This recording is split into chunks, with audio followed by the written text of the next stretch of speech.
alaikum, everyone. Jazakallah khair, Brother Tahir, for that introduction and for the beautiful recitation and duas. I am absolutely delighted to be here.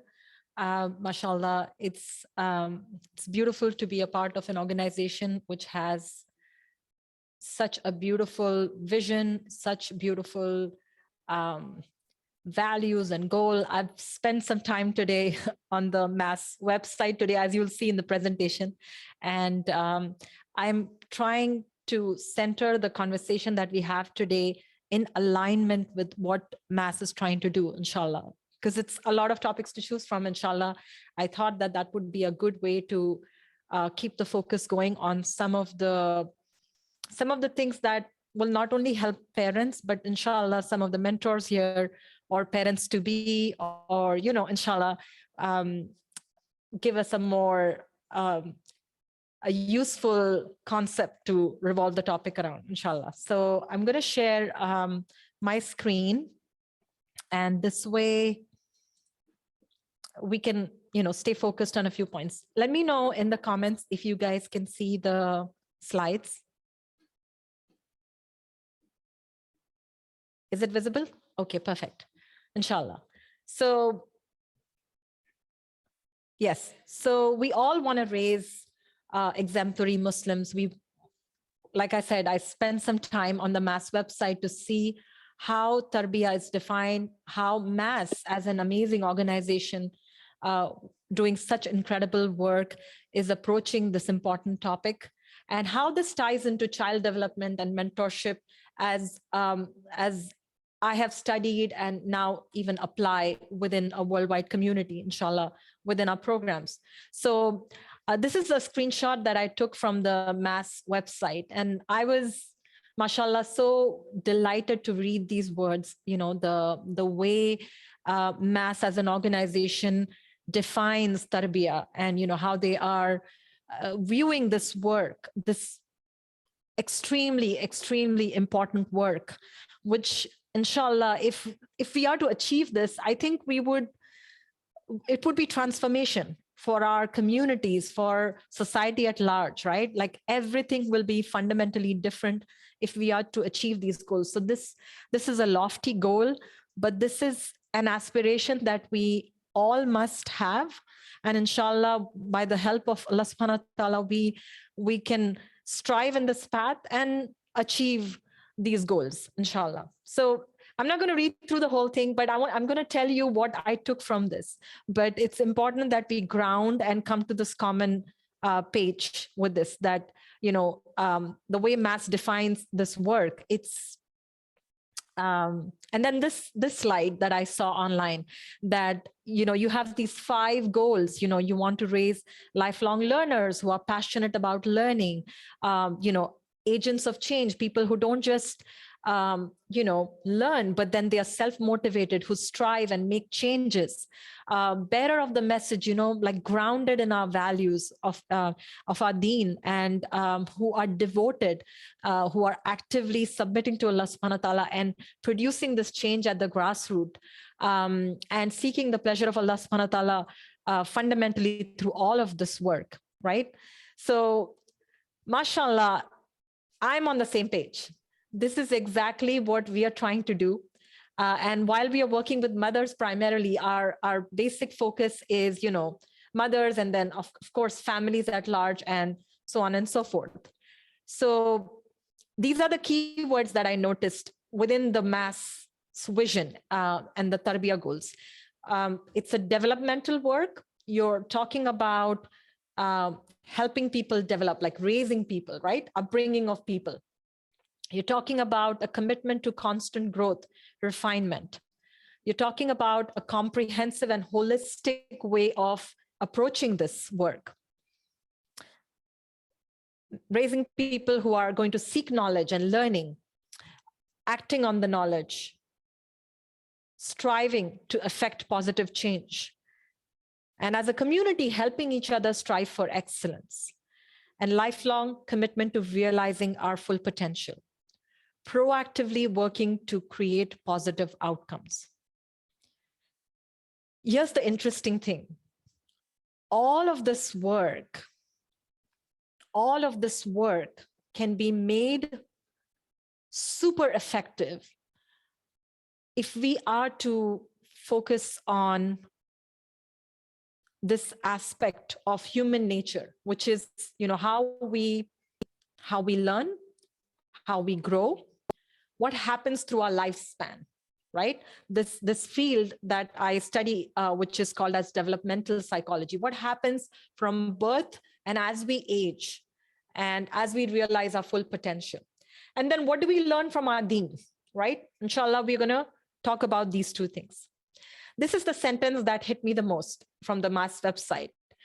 Tarbiya is a lifelong process for change. This change starts with every individual and then extends to whole society, right? So it begins with a person and then expands from there and affects the entire society.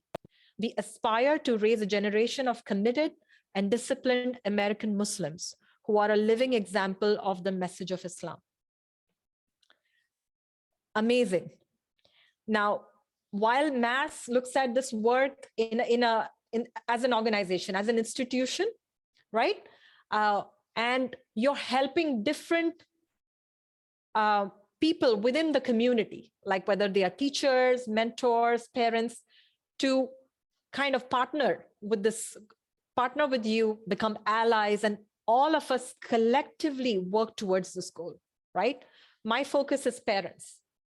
And I will tell you how this even ties with the mentors and even the youth directors and so on and so forth. But this is where we come in, like people like us who are working with parents. And I'll tell you how I view this. So this work starts at an individual level and extends to society. So this is how we imagine. This is an individual, right? And there are many individuals like this in society. So if we change one person and hopefully keep extending that work, and if we have many people like that, improving, growing consistently, becoming self-actualized, these self-motivated people who go and drive change, who worship Allah subhanahu wa ta'ala and use this life as a means to earn the pleasure of Allah subhanahu wa ta'ala and effect positive change, learn and seek the pleasure of Allah subhanahu wa ta'ala through their learning actions and, through all their relationships and all of the work.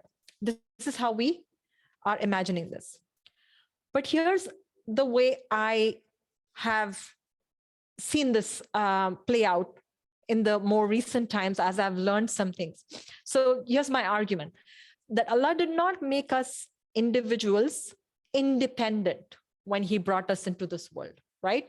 When we are born, we are not individuals. We are individuals or dependents on everything around us to survive. So while we are talking about individuals, when we are born, we are not individuals. We are dependent. Allah subhanahu wa ta'ala says in Surah An-Nahl, Ayah 78, that we brought you out from your mother's womb and you did not know anything. Right? This is what Allah subhanahu wa ta'ala says about us. We are dependent, right? We are dependent on our mothers, on our families. We don't even have our own identity, right? We are known by the name of our fathers or tribe or country, right? So that's how we are born. Then we basically develop over our lifespan and realize that ultimately we depend on Allah subhanahu wa ta'ala and we are going to return to Him. This is our lifespan, right? We are born dependent, we grow and we become independent with time. So Allah subhanahu wa ta'ala gives us a lifespan, like 50 years, 60 years, 70 years, maybe shorter, maybe even longer than that. And in these years, we grow, we develop, and we build these individual qualities. And eventually we die as an individual. Nobody comes with us. We die as an individual. Our accounting will be done individually, right? We'll be raised as an individual and we'll be resurrected like that. In fact, all the people around us will run away from us. So the individualism comes into play at the end of our life. So the context really matters here. We are not individual when we are born. We are there is this interdependence in this life, right? And we develop through it. This is actually the unit in this life, the basic unit. There is more, there is even beyond the family, but this is the basic unit. There is this context. There is this emerging field right now called as systems thinking. There are a lot of people who are actively learning this concept, that there is a lot more at play. Like, we need to be big picture thinkers, that it's not this idea, and this is a very Western idea, by the way, which is shifting under our feet right now, that it's not the individualism. This concept is really flawed at its root, right? So let's imagine this as the basic unit. Now, one generation comes, and then they pass this responsibility to the next generation, right? So our parents, we were born dependent, they raised us, they helped us grow. And of course, beyond them, we were also, getting benefited from other organizations, other institutions, like, school and masjid and community centers. And, beyond the home, there were other institutions as well, which were helping us kind of grow up. And then as we became an adult, we had our own journey, right? Our own development, so to speak, through the different life experiences. And then once we become parents, the process begins all over again. Now we start investing in our children and raise them to become independent, right? So this unit of family has a very special status in our religion for a good reason. Like Iblis, and I forgot to write that down, but there's this hadith where, I'm not sure if this is like, I can quote this correctly because I did not write it down, but this Iblis had all these accomplices who came back and said, I did this, I made this person sin in this way, I made this person sin in that way, and so on and so forth. And then one person, one of his accomplices came and said that I caused division between this couple to the point that I broke the family. And Iblis praised him, right? He said, you are my man. Because, when the unit of family is broken, it just makes us very, very vulnerable. This is a very sacred and important institution, right? And like I said, one generation to another, this is going to kind of like take us forward. And it comes with its own opportunities. So just like, we want to rectify individuals so that we can effect change on a societal level, we can rectify our homes so that we can effect change on a societal level, because this is the most fundamental and basic institution.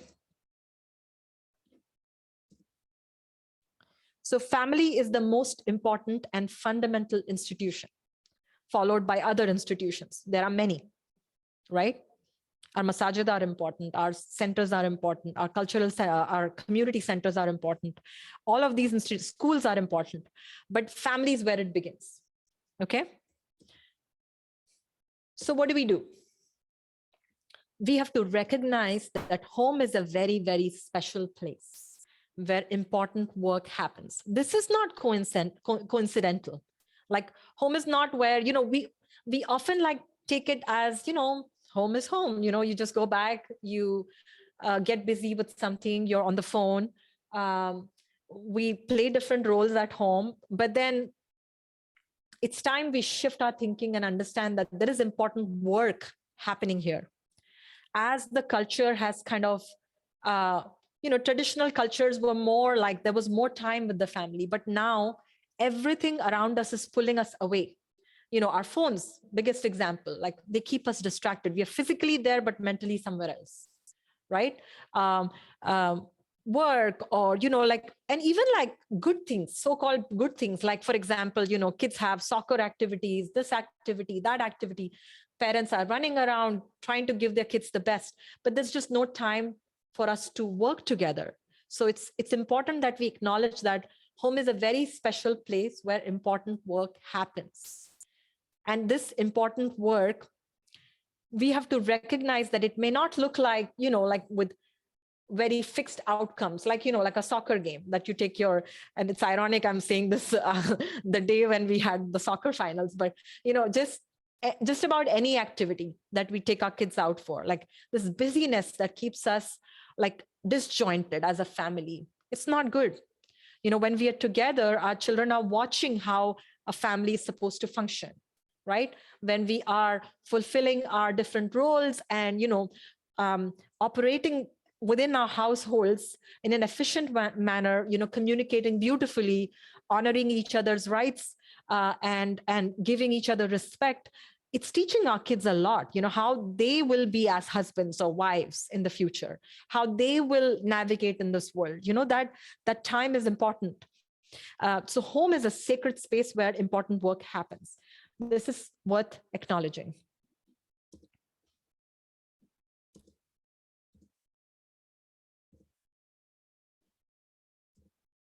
So we must cultivate our homes. What do I mean by cultivation? Before you plant a seed, you have to make sure that the soil is kind of ready. They do plowing. The plowing process, it doesn't look like important work, but actually that's what gets the ground ready. The air can come in, the seeds can breathe. The seeds, once they sprout, they are going to be living. They need to breathe. And you need to make sure the weeds are out. You need to make sure that there is no, big stones stopping it from growing. So you need to cultivate the land before it is ready for this plant to grow. So some of the work, again, I'm going back to this, that some of the work in our mind is not important, but it's time we realize that this is the most important work. Like getting your ground ready is important before you plant. Like ask any farmer. They will not skip that process, even though it doesn't look like significant work. Like the plant is not out, right? So everybody would assume that that's not an important step. Maybe we can skip that. But no, it's important. It's very, very important if you're going to ensure that you have a healthy crop. So you want to prepare your land. So just like that, we need to cultivate our homes. We need to work on the environment in our homes. How we talk to each other. How are these relationships? What are the dynamics? What are the, how are we honoring the needs of these children? How are we honoring our own needs as a person? Like, we can't forget ourselves. We have to be in a state of well-being to function optimally as a person, right? Like sometimes I see, and I work with the, moms, like they are so much burdened, like they have no time to take care of themselves, and then we react and we explode and, things, then we are in damage control.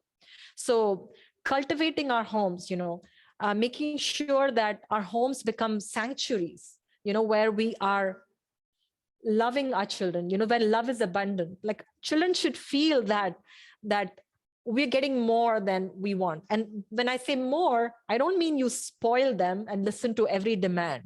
That's a different topic. That's a big mistake that people have. Like we mix this idea that love has to be unconditional. Love has to mean that we say yes to everything. That's absolutely false.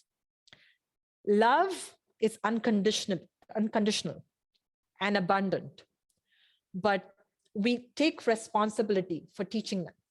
And with that responsibility comes boundaries and making sure that they understand that these are the limits and these are, this is where you basically adapt. You give them a chance to adapt. So, but love, truly when we love them, even the limit setting, they're going to only appreciate it with time, that this was good for me. And this actually gives them security when you draw boundaries. I'm not going to go into a lot of parenting advice. So I'm just giving you an overview. So that is, all of that comes with, cultivating our homes.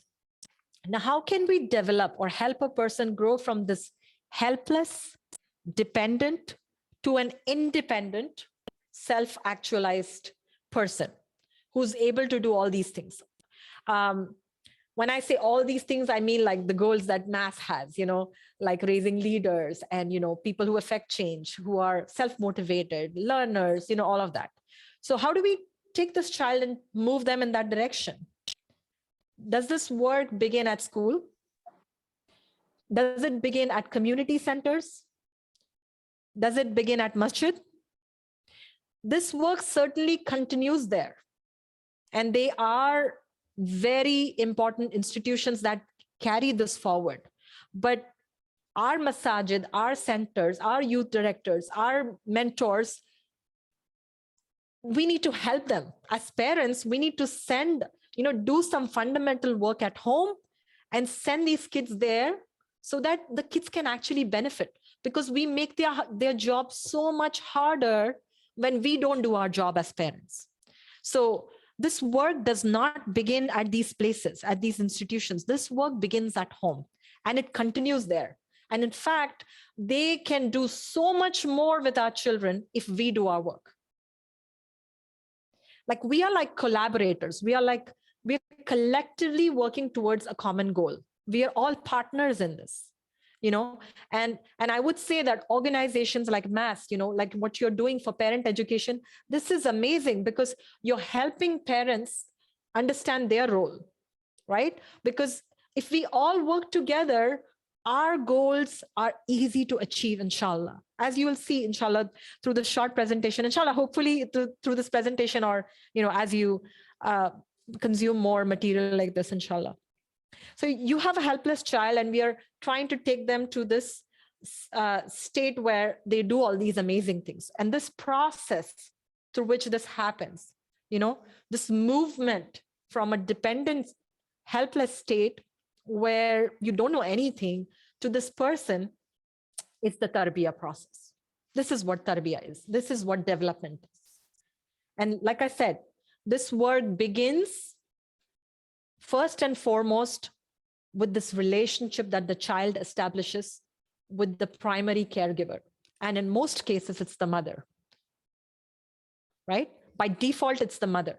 Like that's how it's set up. But sometimes, like the mother dies, passes away, she's not able to do it, inshallah, Allah created the system in such a way that somebody else can take on this role. But she's optimally placed there for this job.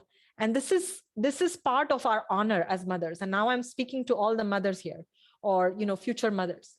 This is a very special status and honor that Allah gave exclusively to us. And it's time we respect it and honor it and see our worth, not just in like there is this whole idea that motherhood, like homemaker or mother, it's like a secondary, like an unimportant thing. I think there is no problem with us doing anything else, and we should do it. Like I'm doing it here, and mashallah, we have sisters in all kinds of professionals and all kinds of professions and areas where they're contributing. But our most important role is this, because this is an honor unlike any other. And we know this from the sunnah, from the seerah. Like this has been repeated so many times, your mother, your mother, your mother. Like there's a reason. This is extremely important. A child's brain literally maps and develops based on its earliest experiences with this mother, how we respond to the child. Literally, like even the delight that we have in our eyes as we hold our baby, the baby's brain, literally there are synapses growing. There's millions of processes going on in the child brains. Like if you study neuroscience and neurobiology, this is extremely important. Even their regulation, they are unable to regulate themselves, but they synchronize. The baby synchronizes with our breathing, our demeanor, our self-regulation abilities. So we are extremely, extremely important.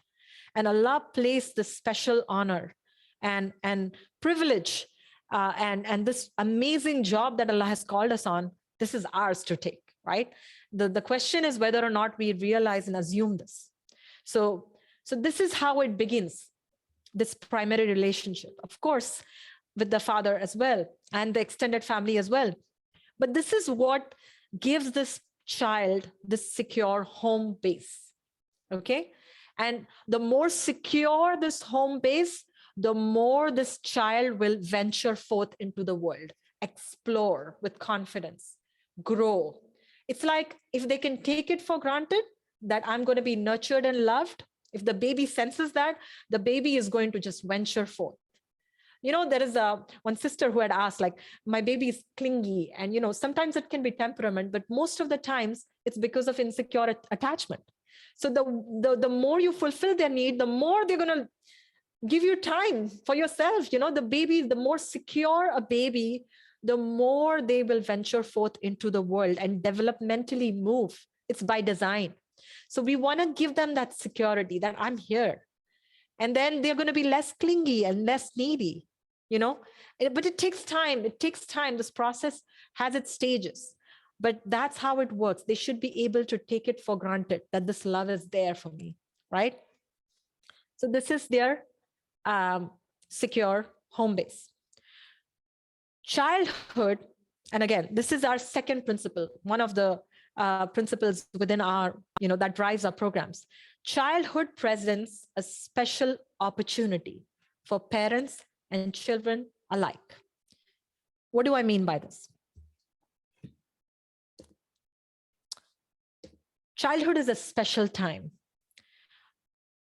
Development, optimal development of a child is natural. It's amazing how Allah set us up. It's a natural process. It's not like, like when we are bombarded with parenting advice. And that's because we are so culturally like swept away from all that is common sense. And we've created our own problems actually as a society, as the breakdown of family, and with all of these things, we've created our own problems, the fast-paced nature of our life. And inshallah, someday I'll talk about how I learned this, with my son when he was young, and I was just doing what everyday moms do, running, taking him for this activity, that activity. And I realized in that process that what I actually needed was to slow down, look at him more in the eyes, listen to him more, let him play more. Just no need to organize those curated play dates. And, everything that I was doing, which I did it with good intention, was actually counterproductive, So development or optimal development is natural, but not inevitable. Like you cannot say that it will happen by default. Why? Because it needs certain conditions. Just like the plant needs certain conditions, the right temperature, the right amount of water, the sunshine for it to grow. Same thing with development. Like this is a natural process, but just like the farmer has to make sure that he's working on those conditions, we have to do that too. And then the process is natural. The farmer is not forcing the plant to grow. That's not his job, right? The farmer knows that. He will plant and he'll create conditions and then he'll wait. He has the patience, right? He knows, he trusts the natural process. And then he responds to the seed as needed. And again, the farmer has the knowledge of the unique seeds. He's not doing the same thing for every seed. Like we need to be mindful of the individual needs of our children. All children are not the same, and that's where we need to take care of ourselves so that we can observe and see the child like, oh, my child needs this, or my child is not doing very well in this environment. So, I need to make some adjustments and compensate here and there, or my child needs a longer nap, so on and so forth. So we need to be healthy ourselves to be able to observe and make those adjustments. But if we do that, if we respond well, inshallah, they will develop naturally. Allah subhanahu wa ta'ala created it in that manner. The work of childhood is proactive work. Like when you are invested in your child's development, you're doing proactive work. Why do proactive work? If we, there is a saying, right? An ounce of prevention is better than a pound of cure, right? When we neglect our children, when we neglect their development, when we are not leaning into these powerful natural forces, we're going to create our own problems. Like I work with parents a lot, and somebody will come with, my child is not motivated to learn, or my child is answering back, or my child is addicted to video games, my child is disobedient, disrespectful, this and that and the other. Like when I see that, immediately I'm like, all of this was preventable. Very rarely will you have these problems happen. And yes, sometimes they will happen. There are, again, as you go through this journey, you realize that much of it is preventable, much of it, right? And we see this even, how in the legacy of our prophets, right? Like how they develop people. They actually, like, Umar was part of the same community, and we know his history, right? Umar radiallahu anhu, right? And how what he became later on, right? So we have the potential to be our best, and we also have the potential to go in the other direction. And yes, some of it is work of our will, but some of it is also like just bad, pure, unhelpful upbringing. Like so many things can be prevented. So we can focus on building a foundation instead of finding ourselves in a situation where we are putting out fires, right? And inshallah, as Muslims, we are wise people. Inshallah, Allah subhanahu wa ta'ala has given us so much through his deen, through the seerah, that, like we can be wise people. We can choose and learn from the stories in the Quran, and, like from the stories of the prophets. And we can work on building the foundation instead of putting out fires, right? And this is what childhood presents for us. This is an amazing opportunity. We can raise a whole person instead of like just focusing on their academic development, like just their mind or just their physical body, right? No, we want to raise people who have sound hearts, people who have strong minds. They have the right attitude, right? They are able to, strive on the right path. They have the resilience to handle the challenges. The world out there is very challenging. Their faith is going to be tested, right? Their commitment to the right values is going to be tested. Within the families, they will be tested. They will be tested on every level. This life is a test. Allah subhanahu wa ta'ala calls it that. So that the test is going to come. Do they have the resilience? Do they have the willingness to strive? Do they have the right values holding them firm on this path? Do they have the intellectual courage? Do they question whatever is being thrown at them? Do they ask good questions? Do they have the moral courage to do the right thing? Like everybody's doing this thing, the peer pressure, or does it get to them? All of this work is presented, all of this work that we can do within a person, because I'm talking about building a person from within, their inner development. When the inner development is sound, it will have a good, beautiful outer manifestation. You know what I mean? Like a person who's like Yusuf alayhi salam, Yusuf alayhi salam was a muhsin in the well. He was a muhsin in that house of the Aziz, when he was tested. He was a muhsin even in the prison. Those places, what kind of people show up in the prison? What kind of environment is there in a prison? What kind of environment was he dealing with in that house where this woman was constantly testing him, right? He has no power. He's a slave. What kind of an environment? Like, he's a child who's left in a well by his own brothers. But he was a muhsin in each of those settings because something was sound within him. And each of those tests only brought out more and more beautiful qualities in him. And he moved more and more towards becoming this amazing person who would, please Allah subhanahu wa ta'ala through his actions, right? So the tests become opportunities to become better and better, actually, right? And not take you in a worse and worse direction. Now, much of this foundational work is our responsibility as parents. And we have to assume that. This is our job, right? Whether or not eventually as our children grow up, they may go in one direction or the other, but are we doing our job right? Are we going to be able to stand on the day of judgment and be able to, answer Allah subhanahu wa ta'ala that, oh Allah, I did my best as a parent. Like that's our job. And that's disassociate the outcomes. That is our job. We are going to be asked about this because these beautiful children are an amana that was placed. Like when we do any work with any children, those children are our amana. As a teacher, as a mentor, as a parent, those people are in our care.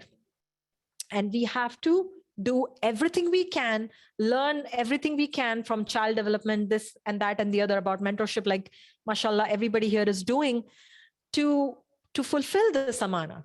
And then, it's up to Allah subhanahu wa ta'ala, and it's up to them. I want to share something that I recently heard. Dr. Rania Awad was in our local masjid recently, and she was talking about, she made the statement, hurt people, right?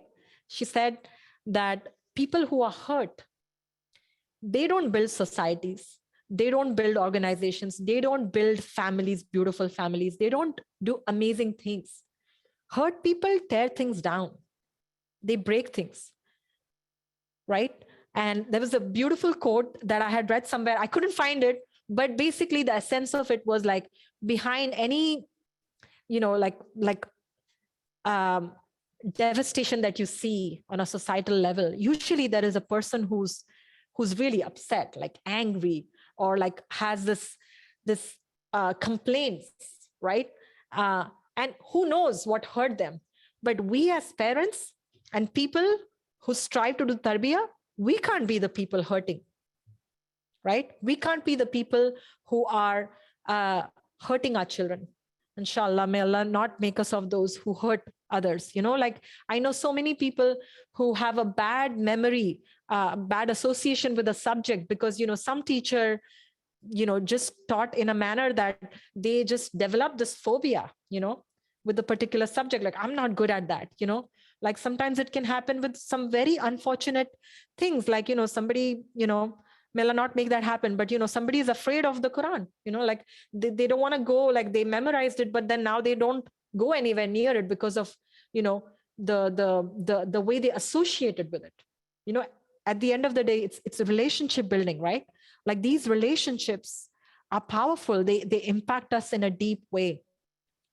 So hurt people, and we as mass or parents or teachers, our goal is to raise a generation of people who are productive.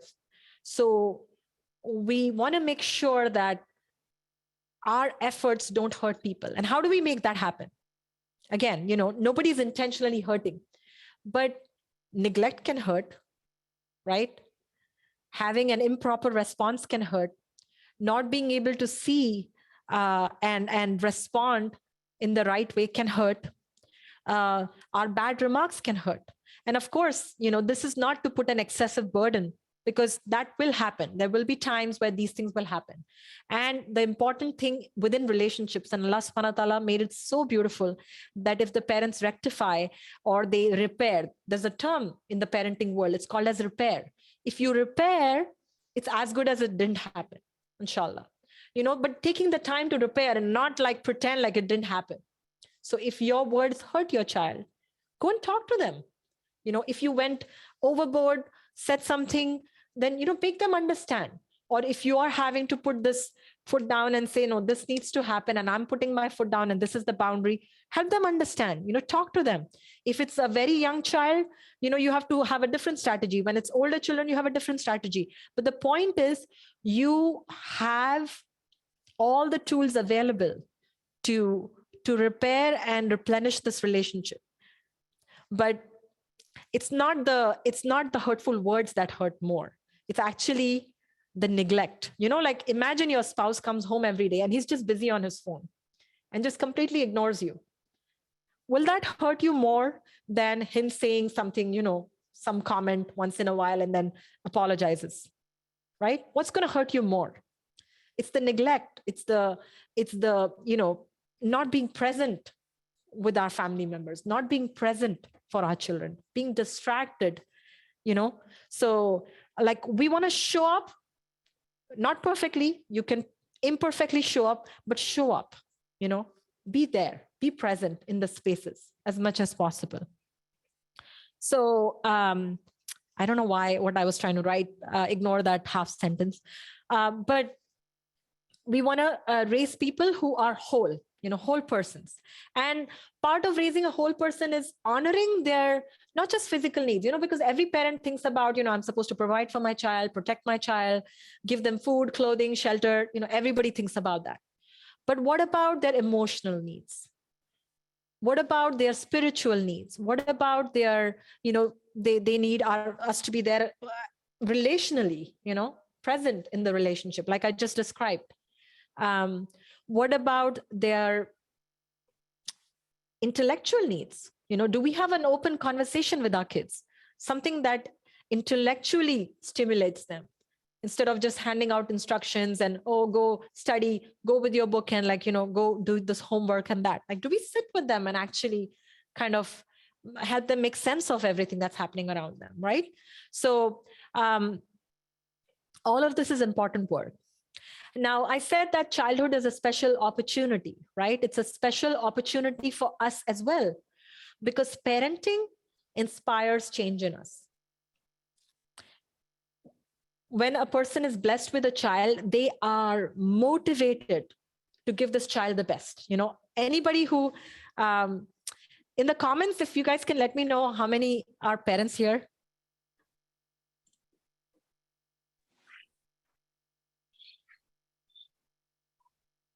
I want to see. How do I go to the chat?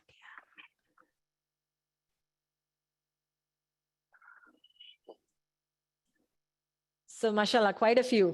Yeah, yes, nieces and nephews count, Sumaya. Yes, mashallah. So we have a lot of parents here, mashallah. Grandma, amazing. Oh, that's another favorite topic, inshallah, someday we'll talk about that. Mashallah. This is a beautiful community. Father, teacher, and mother, mashallah. Mashallah, this is beautiful. So, grandma, mashallah. So, parenting, or even I guess grandparenting, can inspire change in us. Like, what I did not get, I want to give to my child, right? Whether it's good upbringing, for whether it's, like some people may be driven to just give them a good physical, like means, resource, right? A good future in the materialistic sense. But as a Muslim, we all aspire to give them a good tarbiya, good upbringing, right? Inshallah. Good education, good opportunities to become, a contributor in the world, inshallah. So we all want to do that. And some of us, who found deen in a difficult way, like, for example, myself, I can say that, what inspires me is like, I don't want my child to have difficulty finding this beautiful deen. Like, I hope they can access this and see it and see its beauty, right? So, it inspires us to become a better person. And again, it hits this other goal that we want to transform the society at large, right? So if we help parents understand that you can do this best work for your child by becoming the best person yourself, by becoming the best version of yourself, that would take care of half of the society, right? Like, parents, the children will be taken care of and the parents will be taken care of, right? So inshallah, this is an amazing opportunity that Allah gives us, that, once we have children, here is another chance to work on yourself, improve yourself, become a better person, be a better role model. You are not praying for Fajr, your child is watching you, make sure you put that alarm on and you wake up for Fajr. You were not going to the masjid earlier, now you have a chance to take your child and let them see that how you show up at the masjid 5 times a day. You were watching something that was like, not agreeable. Now your child is watching, you don't want to watch it anymore, right? So it gives us the second chance to grow up again, and so it's a beautiful opportunity in that sense. And I think this last point I already covered. Our children's optimal development directly depends on how we show up. We want to show up and be present and this best self. And that point takes me back to this third point, which is subjective teaching. Subjective teaching is powerful. Everything is subjective. The more important the teaching, the more important is the subject. What do I mean by that?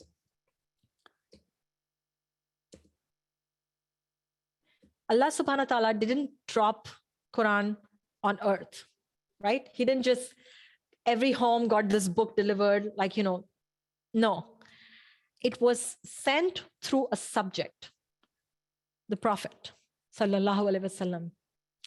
And he contextualized the Quran for us as he taught it, right? He modeled it for us. He made it accessible to us. It came through a subject, a powerful subject. In the same way, we must approach Tarbiya subjectively. It needs a subject. And a subject in this case is us, right? Parents, teachers, mentors, we are all subjects. And we are trying to deliver this teaching, important teaching of our deen, of life, of how to live in this world. Because, everything, when it comes to Islam, everything is connected to our deen.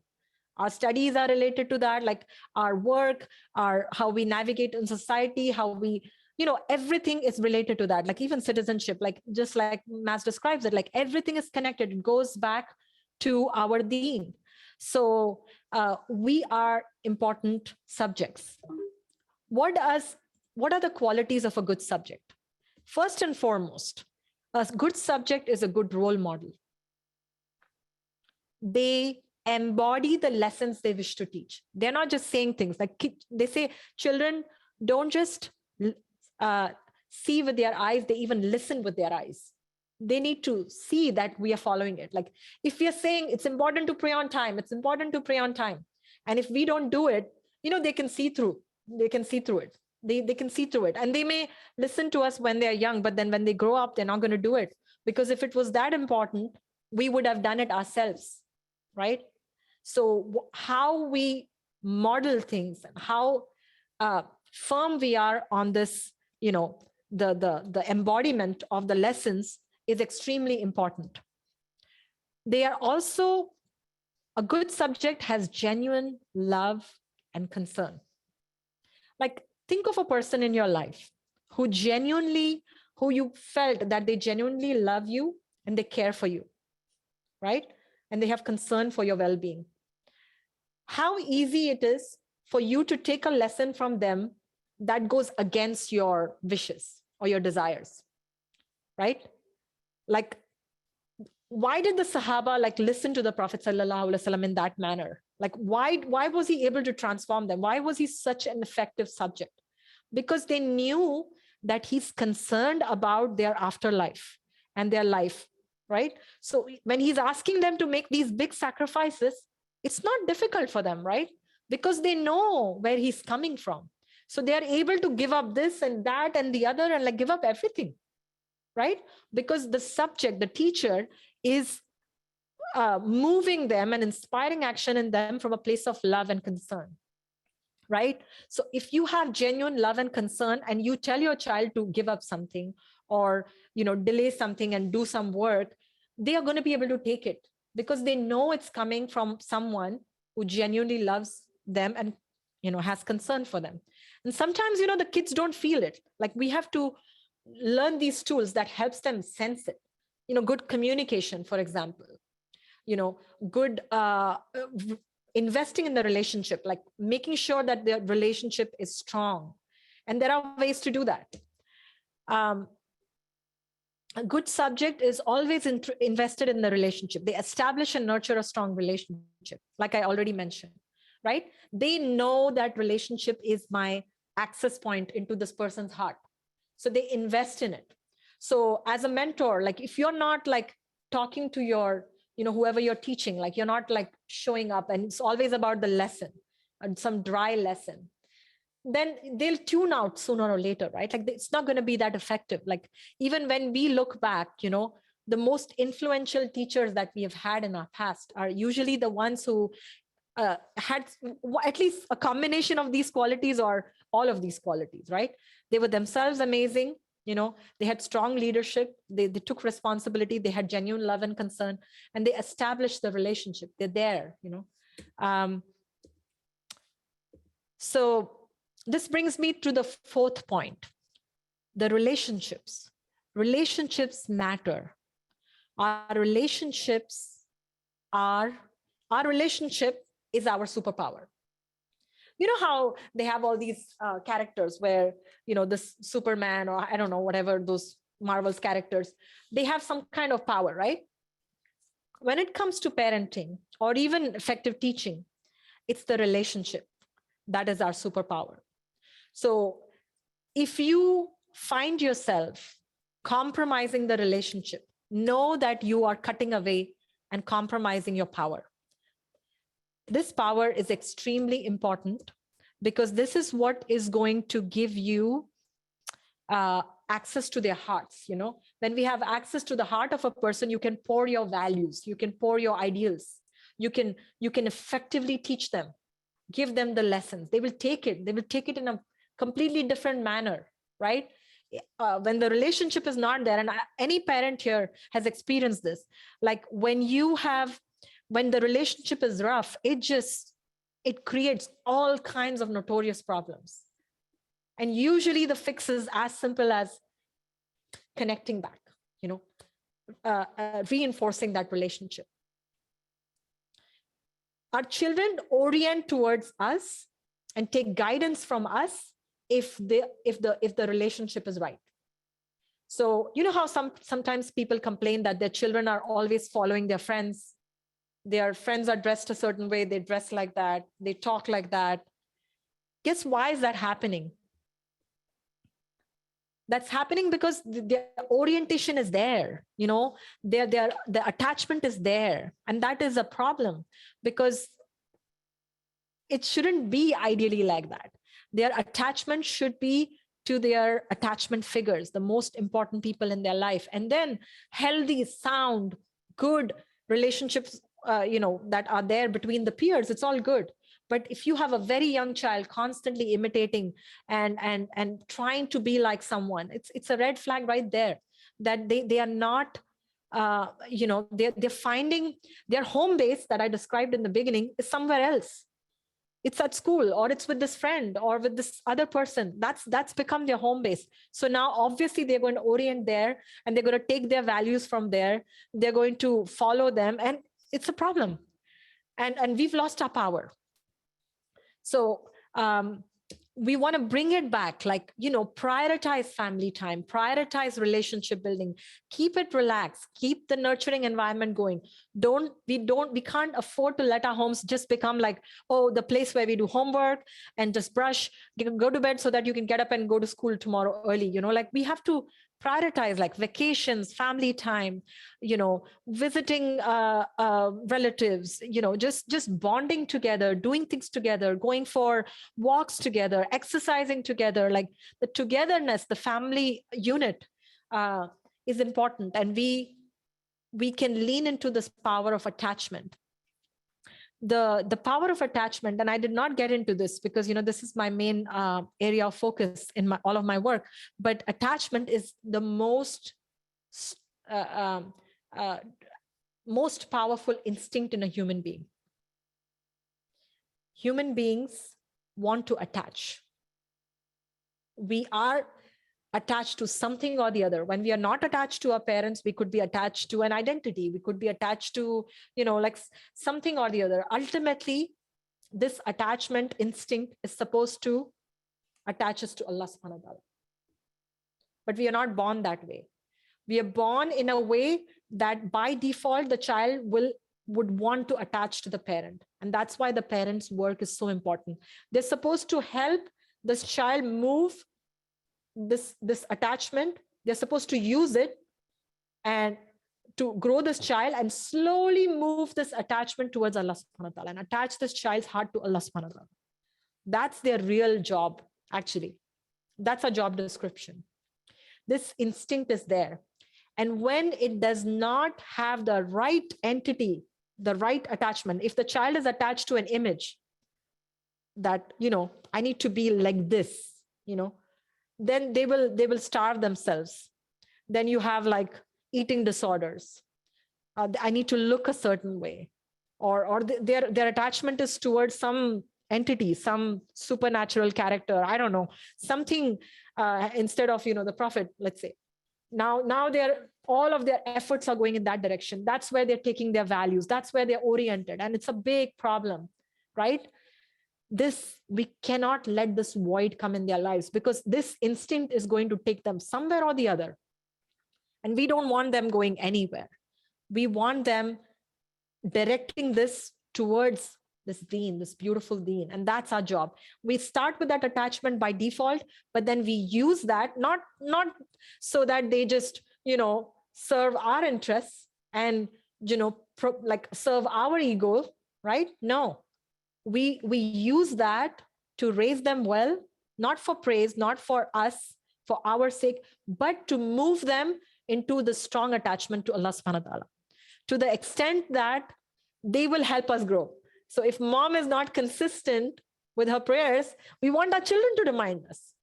That's what we're here for, right? We are living this life to help each other get to Jannah somehow, right? All of us. Inshallah, we want to operate in a way that these are our values. This is pleasing to Allah. This is displeasing to Allah. Let's do this. Let's do this. Let's do this.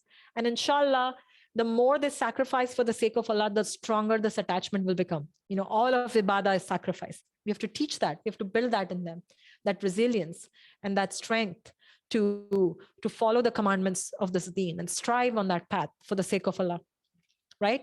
So this attachment instinct is extremely powerful. It's there.